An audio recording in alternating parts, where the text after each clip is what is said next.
Hi hello. நான் இன்றைக்கி ஆட்டுக்குடலில் ஒரு குழம்பு வைக்க போகிறேன். அதாவது ஆட்டுக்குடல் உங்களுக்கு வயிற்று புண்ணுக்கு ரொம்ப நல்லது. நான் இன்றைக்கி வைக்க போகிற இந்த குழம்புல காரம் இல்லாமல் கொஞ்சம் காரம் குறைச்சி வைக்க போகிறேன். ஏன்னா என் பையனுக்கு வாயில் புண்ணு இருக்கிறதுனால அதுக்காக இதை நான் செய்கிறேன். எப்படி செய்யலான்னு பார்க்கலாம்.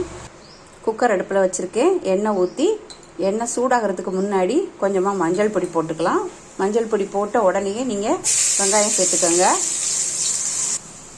வெங்காயம் இந்த மாதிரி வதங்கி வந்ததும் தக்காளி சேர்த்துக்கலாம். தக்காளியும் நல்லா வதங்கி வரணும். குடல் வயிற்று புண்ணுக்கு ரொம்ப நல்லதுங்க நம்ம உடம்புக்கு. அதனால் வாரத்துலேயோ இல்லை மாதத்தில் 2 நாளோ நீங்கள் குடல் வாங்கி இந்த மாதிரி குழம்பு வச்சோ ரோஸ்ட் பண்ணியோ நீங்கள் சாப்பிட்டுக்கோங்க. குடல் ஒரு 1/2 கிலோ குடல் வாங்கி நல்லா நீட்டாக கழுவி வச்சுருக்குது. அதுக்கப்புறமா கொஞ்சமாக தேங்காய், இந்த தேங்காய் கூட கொஞ்சம் மஞ்சள் பொடியும் ஒரு 5-6 சின்ன வெங்காயமும் போட்டு இந்த மாதிரி ரொம்ப நைஸாகவும் இல்லாமல் ரொம்ப குறகுறப்பாகவும் இல்லாமல் மீடியம் சைஸில் அரைச்சி வச்சுருக்கேன்.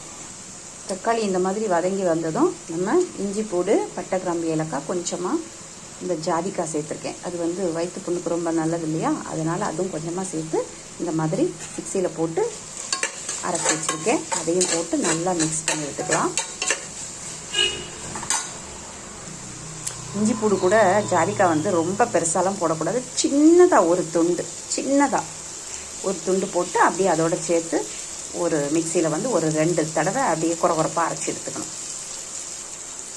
இனி அடுத்தது தக்காளி வதங்கிருச்சு, இஞ்சி பூடு நல்லா வதங்கி பச்சை வாசனை குறைஞ்சிருச்சு. இனி நம்ம பச்சை மிளகாய் சேர்த்துக்கணும். பச்சை மிளகாயை வெட்டவே வேண்டாம், முழுசாக அப்படியே நீங்கள் போட்டால் போதும். பச்சை மிளகாய் போடும்போது கூடவே இந்த மாதிரி மல்லிக்கீரையும் போட்டுக்கலாம்.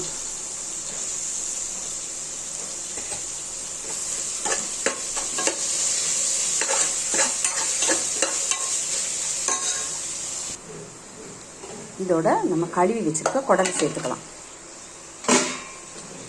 குடலை சேர்த்து தக்காளி வெங்காயம் இது எல்லா மசாலா கலவையும் மிக்ஸ் ஆகிற மாதிரி சூப்பராக கலந்து விட்டுக்கலாம்.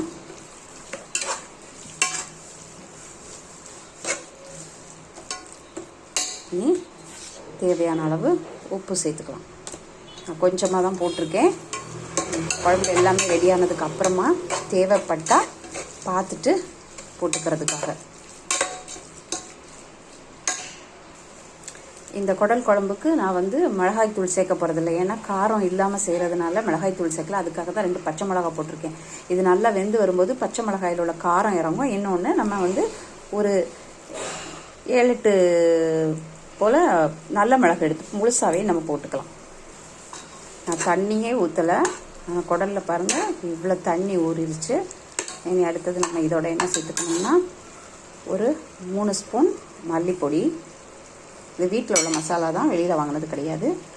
அப்புறமா ஒரு 1.5 ஸ்பூன் பெருஞ்சீரகப்பொடி. மசாலா பொடி எல்லாமே சேர்த்து நல்லா கலந்து விட்டாச்சு. இனி இதோட நம்ம மிக்ஸி ஜார் கழுவுன தண்ணி ஒரு கப்பு சைஸுக்கு இருக்குது, அதை ஊற்றி நல்லா கலந்து விட்டுட்டு குக்கர் மூடி ஒரு 7 விசிலுக்கு போட்டு எடுத்துடணும். குடல் நல்லா வெந்துருச்சு.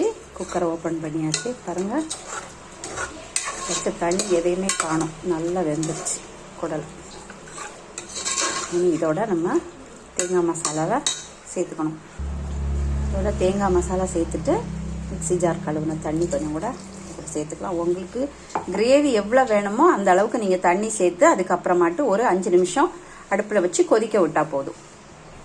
நான் தண்ணி மிக்ஸ் பண்ணி கிரேவியாக வச்சுட்டேன். சின்னதாக ஒரு தக்காளி பழம் எடுத்து பொடியை வெட்டி போட்டிருக்கேன். அது இன்னும் கொஞ்சம் டேஸ்ட்டு கொடுக்கும். உங்களுக்கு இதுக்கு மேலே பொடி ஏதாவது மசாலா தேவைப்பட்டுச்சுன்னா நீங்கள் கொஞ்சம் மசாலா சேர்த்துக்கலாம். அதாவது மல்லிப்பொடி பெருஞ்சீரக பொடியெல்லாம் கொஞ்சம் சேர்த்து உப்பு பார்த்து நல்லா கொதிக்க விடுங்க. கொதிக்க விடும்போது குழம்பு கட்டியாகிறதுக்கு சான்ஸ் இருக்கிறதுனால ஒரு 1/2 கப் தண்ணி நீங்கள் எக்ஸ்ட்ராவே வச்சு கொதிக்க விடுங்க. குழம்பு கொதிக்க ஆரம்பிச்சிச்சு, நல்லா கொதிக்கணுங்க. கொதித்து நல்லா வேகணும். அந்த தேங்காய் மசாலா நல்லா வெந்ததுக்கு அப்புறம் ஆஃப் பண்ணால் போதும். குழம்பு நல்லா கொதித்து ரெடி ஆயிடுச்சு. இனி அடுப்பை நம்ம ஆஃப் பண்ணிக்கலாம். அதாவது இது வந்து கட்டியாகும். இந்த குழம்பு வந்து சூடு குறைய குறைய கட்டியாகும். அதனால் நீங்கள் வந்து தேவைக்கு முதல்ல கொஞ்சமாக தண்ணியை கூட வச்சே நீங்கள் கொதிக்க விட்டுக்கோங்க. இனி குழம்பு ஆஃப் பண்ணிக்கலாம். இந்த வீடியோ பிடிச்சிருந்தா லைக் பண்ணுங்கள், ஷேர் பண்ணுங்கள், கமெண்ட் பண்ணுங்கள், மறக்காமல் சப்ஸ்கிரைப் பண்ணுங்கள். இதை மாதிரி நீங்களும் செய்து பாருங்கள். பாய்.